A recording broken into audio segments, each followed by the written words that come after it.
Hello, my name is Kara Ferris, and I am giving my presentation today on Chapter 17 in the textbook, and this is on digital imaging and photography for Comms 532, Approaches to Media Technology. So I hope you enjoy it. I went ahead and created this Prezi for your pleasure, so I hope that you enjoy it. I'll go ahead and cue you when it's time to go to the next slide. So, shall we begin? All right, the first slide is just the introduction slide, so we can move past that one now. All right. So, digital still cameras, DSC, is how we're going to refer to them as we throughout this presentation. DSCs. Go ahead and click to the next one. All right, there's a serious sales decline in DSC, typically because they're sort of going out of style, I guess, if you would say. I guess you could say. There's two reasons for this. One is because of the economy. So obviously people aren't going out and buying a bunch of digital still cameras. But the main reason is because of the market saturation. Basically, people just don't want to buy them anymore. And the people that typically do buy them, that are still purchasing them, are people that are replacing them. People that have kind of gotten used to, they like what they have, they don't necessarily want to go to the next big thing in cameras just quite yet. So that's two of the reasons why there's a huge sales decline. All right, let's go to the next slide. And obviously traditional film cameras the sales are just plummeting. All right, you've got 2010 projection. Only 200,000 units were actually sold. In 2004, Kodak discontinued the 35 millimeter still cameras. I can still remember when I went around and bought those throwaway ones with the still traditional ones. And then in 2009, the iconic Kodachrome slide film was discontinued. After 74 years, it was discontinued. The Kodachrome film was basically like the first color film, slide film that was, invented. So 74 years now, no longer. In 2009, that's it. They discontinued it.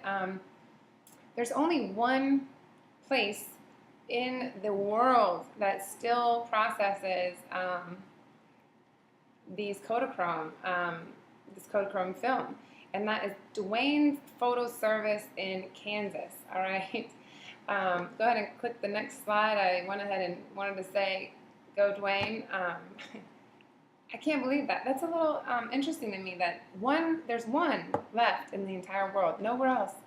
So I'm sure that Dwayne is doing quite well, because I'm sure there are still people that do the film. But so Dwayne, go Dwayne. All right. Next slide. Next slide, please. Okay, you can go ahead and click this one twice so you can bring that one a little closer in. So here you have an estimated 30.4 billion digital images taken and saved in 2010. 30.4 billion, that's a crazy amount of number. However, 74% of those digital images will not be printed because of this phenomenon called the jump to screen. And pretty much we're all familiar with the jump to screen phenomenon. Basically, it's digital imaging, and instead of printing them, we post them to our websites. We post them to social media. We look at them on television. We, send them in the emails. We post them online. So we pretty much just pull our cell phones out and show people. And that's what I always do. I always just say, "Oh, look at this," and scroll through. Because who has time to actually print them? I don't. I'd like to though, but I just typically don't. So that's what we call the jump to screen phenomenon. All right, let's go to the next slide. All right, now we're going to get into the background and the history of the camera. All right, next slide. So heliography, you can go ahead and click that one twice. Joe Niepce, pronounced Niepce, was actually the first person who was credited for the first photograph, taking the first photograph. Outside of his house in 1826, he captured a photograph in a camera obscura, which is kind of like the first camera, I guess, where there's a little teeny tiny hole where the rest of the area is very dark, and there's just that one little area where the sunlight comes in, and it actually took 8 hours of direct sunlight in order to even process a picture. And obviously this is well known, and it's known as heliography or Greek sunwriting. So, that guy, I don't know where he would be without Joe Nipsey and his invention. I thought that was very interesting. All right, so let's go to the next slide. And the next slide is just a little picture of an actual camera obscura. Interesting enough, right? Next slide. All right, so in 1942, the single lens reflex, and we're going to refer to that as the SLR, was introduced. So the SLR. Now, traditional SLRs had to be processed after the film's original exposure to light. So, there was no 1 hour photography here. These had to, these took a little bit of time to be processed. Now, when instant photography came out, though, that all kind of changed. And if one name comes to mind when it comes to instant photography, it starts with P. Polaroid. And then, I used to love that when I was a kid. I don't know. All right, so go to the next slide there. So in 1947, which was also the year my mother was born, she loved that I'm actually saying that right now, Edwin Land invented the first instant photographic process. And the first photographic process was actually made, was a sepia color, and it took about 60 seconds for it to actually print out. And then in 1948, and that's when Polaroid came out with their camera, and it actually sold for about $89, which back then was a lot of money. So I just can't imagine paying close to $90 for that Polaroid camera. But back then it was something else. So cool deal, cool deal. All right, next slide there. So you've got kind of back-to-back, we've got DSCs and then the traditional still cameras. And so they are very similar, except for the way that the light reacts in an image sensor. When the light hits the sensor, it causes an electrical charge. And the size of the sensor and the number of picture elements, which is also called pixels, I'm sure you've heard of them, determine the resolution or the quality. So the more pixels, the better the quality. So that's kind of the difference between the digital SC, the DSCs and the traditional still cameras. That's kind of the difference there. All right, next slide. It's just basically telling you that what megapixels are. So you got pixels and megapixels, which are the number of thousands of pixels on any given sensor. All right, next slide. So how are color images produced? Well, go ahead and click. So we can look at this little diagram here. Go ahead and click it again. All right, so each pixel or photo site, because this is what the sort of digital imaging world refers to as pixels. They also call them photo sites. Is covered with a series of red, green, and blue filters. So basically what happens is each filter lets specific wavelengths of light pass through, and then according to the color filter, it kind of blocks the rest. So it does need a lot of mathematical interpolations, and each pixel is then assigned a color. Next slide. So also, in order to get color processing, you need a computer with a great deal of it requires a great deal of computer processing, and the processor needs to do pretty much everything: interload, preview, capture, compress, transfer, and display the image in a short period of time. And if it doesn't have this major computer processing, if it doesn't have a computer processor, or a great deal of computer processing, then we get what is called shutter lag. And that's one of the digital camera's kind of flaws or drawbacks is the shutter lag. And I know that I get frustrated with this when I use my cell phone and I'm trying to, capture my boys running up and down the soccer field, and they just, it's blurry, and that's the shutter lag is becoming an issue. So it is what it is, All right, next slide. Recent developments. Go ahead and click that. And you can click that one twice because we're on, now we're on workflow and post-production. And if you, hit it twice, it should come up so you can see the words a little bit better. But I'm going to just say WPP. Refers to what happens after an image is captured. And a lot of your professional photographers, actually, one in particular, says that what happens after you capture the actual image is just as important. So what you do with it afterwards. So is just as important. Plus, it allows the Wi-Fi ability is huge now. It allows for the DSCs and instant uploading, and photographers can edit and retouch on the go. So I know that I do this all the time on my pictures. I'm constantly editing them, and the Wi-Fi definitely makes a huge difference there. All right, next slide. So this slide we're going to kind of talk about, and this was 2009 statistics on the camera phone versus the digital camera use. All right, click it one more time so we can bring the actual chart up.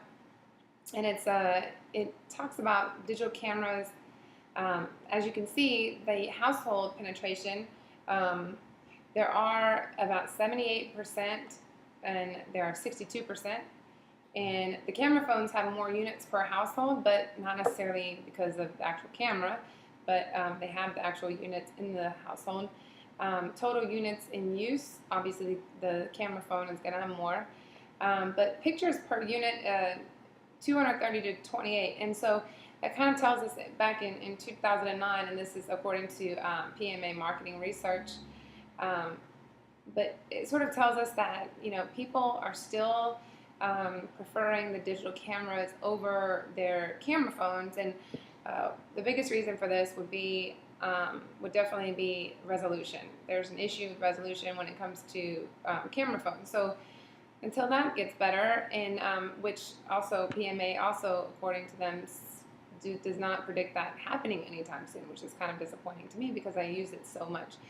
I mean, the first thing that I think about when I think about taking a picture is I got to go get my phone. So I have a DSC, but it sits. It doesn't do anything. It just sits. So, but hopefully they'll come up with better resolutions soon. All right, next slide, please. All right, the convergence of equipment. You can hit that twice. So we've already kind of talked about the jump to screen trend is a result of convergence of the cell phone and the computer and the camera and the video camera. It's illustrated further with the development of the touchscreen, which can assist in capturing the perfect picture. Next slide. All right, obviously social media is huge when it comes to cameras and uploading of pictures and tagging and mapping and sharing apps on the camera phone, and obviously it's just definitely where we are moving, even beyond where we've been, where we've gone so far. So social media is huge, and it's always going to progress. Okay, next. All right, the effect on older technologies, mediamorphosis theory. And you can go ahead and click that one again, and it'll bring it a little closer. So you have older technologies thought to be dead have actually evolved. One example is the Polaroid camera, and I know that Lady Gaga, she endorsed the Polaroid camera, and then that's the Outkast song "Hey Ya" came out, and everyone was like, "Shake it like a Polaroid camera." Hey. So everybody, thought the Polaroid camera was cool again. But there is an actual project in the Netherlands called the Impossible Project, and they are working diligently on recreating the sort of metamorphosizing the actual Polaroid camera into becoming new and more, innovative, but still have the traditional use with the original camera. So they are working tirelessly on bringing the Polaroid camera back. All right, next slide is going to be a video. It's just a quick little video that you can have, just watch. I don't know why it's fluttering like that at first, but I'll just wait while you watch it.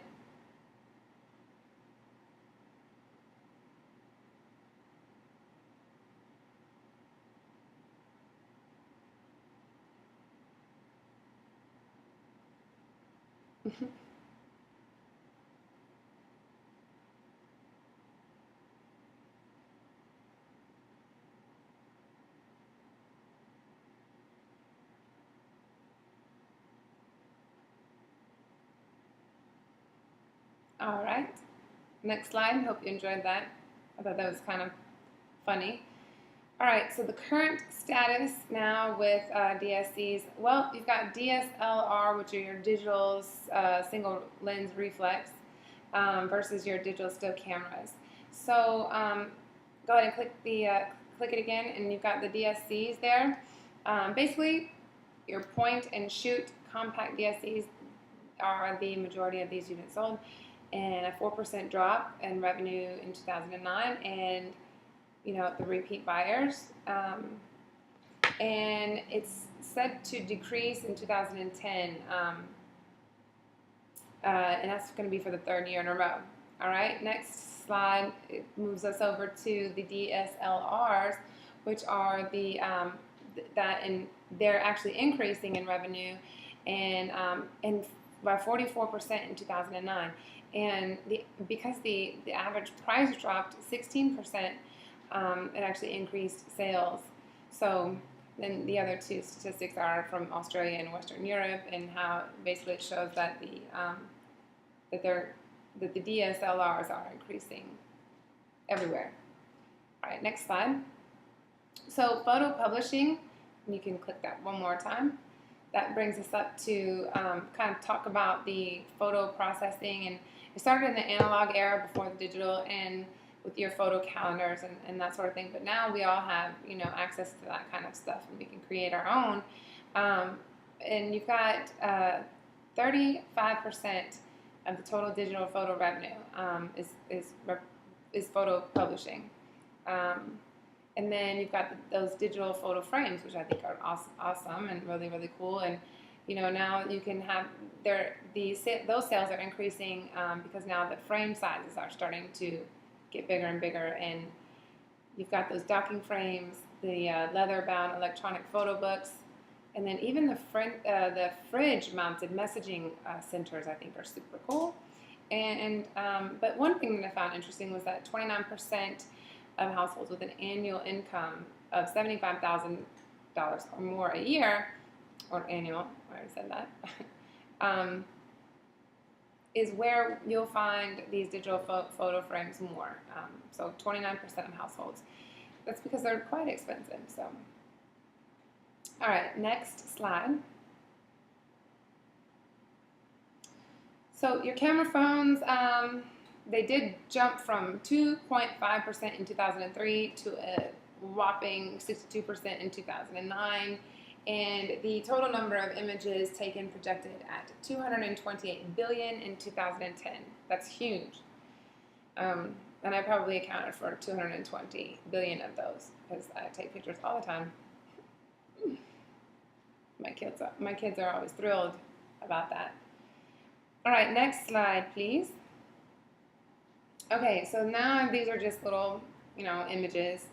The Coca-Cola green tea camera. Next.